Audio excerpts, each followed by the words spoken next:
I'm taking the day off, when you should actually say these words at your school or academy. Hey guys, my name is Jennifer Waters. I am the Sales and Systems Sensei.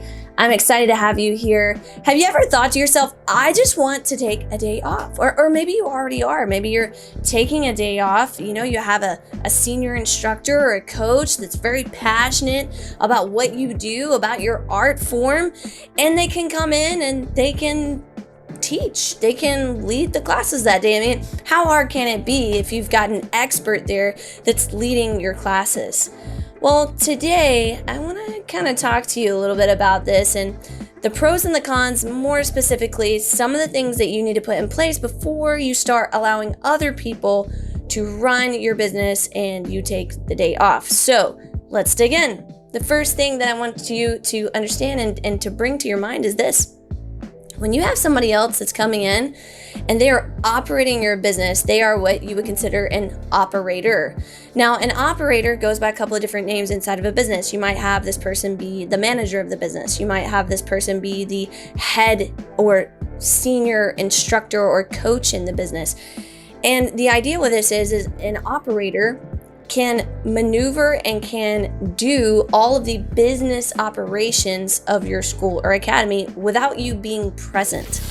Now, if you're not in a situation to have a full-time operator, I would probably hesitate very much to let somebody come in and operate part-time or on a day-by-day basis. And here's usually why school and academy owners tend to do this more than any other business, I believe. Because we come from a culture of the highest ranking student should know how to coach or should know how to teach, instruct the lower ranking students. And it's kind of like this hierarchy of passing things down, but no other business structure operates that way. Again, I use this analogy a lot because I think that it's easy for people to relate to. Like if you go to a restaurant, right? You're not just going to have a volunteer chef come in that day and cook everyone's food, because the value of that restaurant is based off of the quality of the food. So if that chef doesn't do a great job at cooking that day and getting the food out on time, remembering the proper ingredients, making sure that there's no allergens that are in the food that is specifically designed to not be something that someone would have an allergy to. If they're doing all of those things, that's great, but how consistent can they be at that?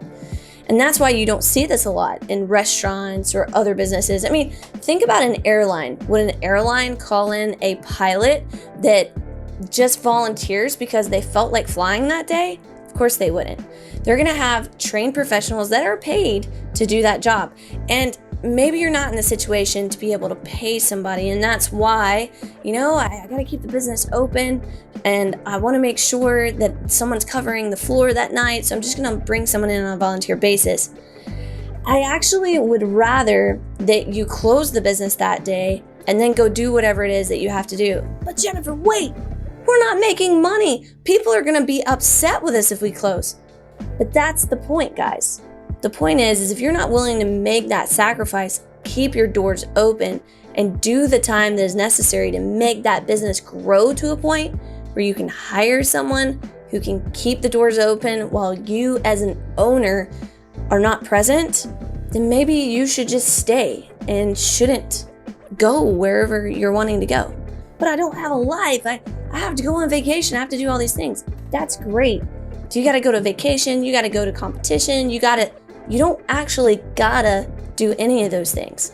You see, when you start a business, the measurement of the success of that business is whether or not that business is profitable. No other measurement of success exists. You can have a grand facility. You can have a great quality out there on the mat. But if the business is not profitable, it's not a successful business.